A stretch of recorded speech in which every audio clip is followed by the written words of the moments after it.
नमस्कार। योद्धा मूवी का टीजर आया, उसका रिव्यू लेकर हाजिर हूं मैं फिर से।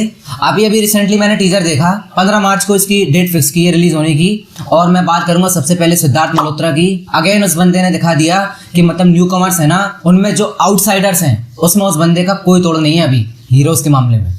नई जनरेशन में वैसे भी आउटसाइडर वैसे बहुत कम है। वरुण धवन पहले से डेविड धवन के बेटे हैं डायरेक्टर, और जैकी श्रॉफ के बेटे टाइगर श्रॉफ हैं, रणबीर कपूर हैं, सब नेपोटिज्म का प्रोडक्ट है। बाकी ये अकेले हैं इनमें न्यू कमर्स में जो मतलब बिना किसी गॉडफादर के इंडस्ट्री में डटे हुए। हालांकि इनका भी बोला जाता है कि इन्होंने अपना कैंप करण जौहर के साथ में बना रखा है, और ये फिल्म भी जिसका टीजर मैं बता रहा हूँ ना, ये भी करण जौहर ने प्रोड्यूस की है। तो टीजर की मैं बात करूंगा, मासी लुक दिख रहा है एकदम टीजर का। मास ऑडियंस को जो जो पसंद आता है सब कुछ है इसमें। उसके अलावा एक्शन और बैकग्राउंड म्यूजिक दोनों बहुत धांसू लग रहे हैं भाई।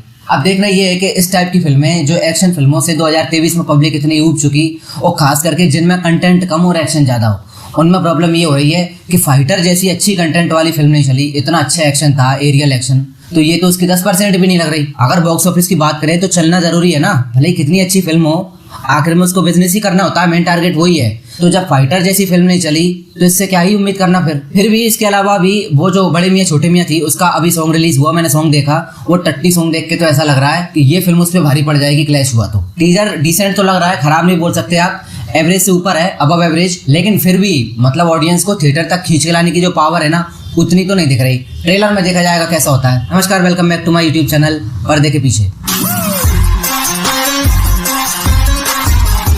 कॉप यूनिवर्स की जितनी फिल्मों में जो मतलब कॉप का कैरेक्टर होता है, पुलिस वाले का रोल, उसके अलावा आर्मी का, ये कैरेक्टर्स जब भी सिद्धार्थ को मिले ना, उस बंदे ने हर बार फाड़ा है, हर बार ग्रेट काम किया पुलिस के और आर्मी के रोल में। टीजर देख के इतना तो बोल ही सकते हो कि आप श्योर शॉट ही मूवी चलेगी। अब कितना चलेगी ये देखा जाएगा, कुछ ट्रेलर से भी डिसाइड हो जाएगा, कुछ है भी कि नहीं। शेरशाह में इनका कॉप उसका आर्मी का रोल था, और उसको अभी तक पब्लिक भूली नहीं है। खास करके वो मूवी का जो म्यूजिक था ना, वो इतना टचिंग था, और स्टोरी वो मतलब इतनी दमदार थी कि वो कहानी में इतना दम था कि अगर कोई दूसरा भी हीरो होता ना तो वो चलती ही चलती। ट्रीटमेंट भी अच्छा मिल गया, उस वजह से वो चली।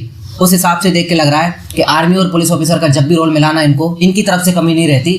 कंटेंट में, डायरेक्टर में कोई कमी हो जाए तो अलग बात है। शेरशाह का वो गाना मन भरिया, जो मतलब वो बी प्राक ने गाया था, बी प्राक का ओरिजिनल वर्जन था, उसके लिरिक्स उन्होंने थोड़े से चेंज करके पिक्चर के उस सब्जेक्ट के हिसाब से उसमें लिरिक्स डाले थे, और वो मतलब बहुत ब्यूटीफुल लगा था वो गाना। उसके ऊपर से सिद्धार्थ की जो आर्मी ऑफिसर थे ना, उस रोल में परफॉर्मेंस भाई गजब थी वो। सिद्धार्थ जब आए थे ना तो उनकी आते ही एक रोम कॉम वाली इमेज बन गई थी। एक चॉकलेटी हीरो आया, फिल्म आई थी स्टूडेंट ऑफ द ईयर, वहां से उन्होंने डेब्यू किया था। तब उस टाइम पे वरुण धवन थे, आलिया भट्ट थी, ये थे सिद्धार्थ। इन तीनों की मतलब इमेज वही बनी थी कि नेपोटिज्म के प्रोडक्ट हैं। तीनों को करण जौहर ने लॉन्च कर दिया, और उन्हीं के स्कूल में ये काम करते रहेंगे और वैसी टाइम पास फिल्में करेंगे। पर आगे जाके तीनों ने जो अपनी ग्रोथ दिखाई, जो रास्ता अपना अलग बनाया ना, वो मतलब तारीफ के लायक है तीनों एक्टर्स का। सिद्धार्थ ने एक्सपेरिमेंट किया, और वहां से स्टूडेंट ऑफ द ईयर से निकल के उसके बाद एक विलन में वो दिखाई दिए, शेरशाह में दिखाई दिए, अलग अलग टाइप के बहुत सारे रोल्स। और अभी कुछ टाइम पहले रोहित शेट्टी की वेब सीरीज आई थी पुलिस फोर्स, उसमें दिखाई दिए। हालांकि उसमें वो डायरेक्टर के उस मतलब भाव में भटकते चले गए, उस वजह से वो कंटेंट उतना अच्छा नहीं रहा उस वेब सीरीज का। लेकिन इनकी एक्टिंग पे, इनके रोल पे कोई डाउट नहीं है, इन्होंने अच्छा काम किया था। टीजर में बहुत ज्यादा कुछ रिवील नहीं हुआ,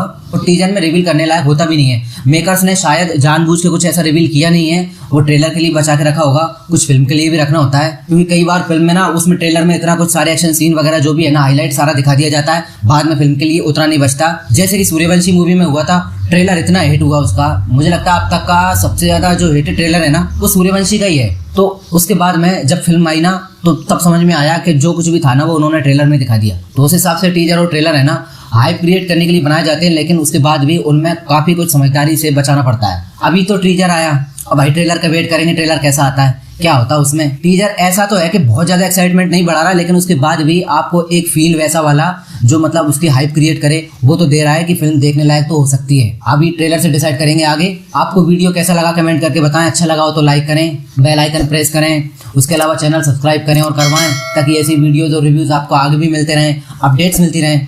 धन्यवाद।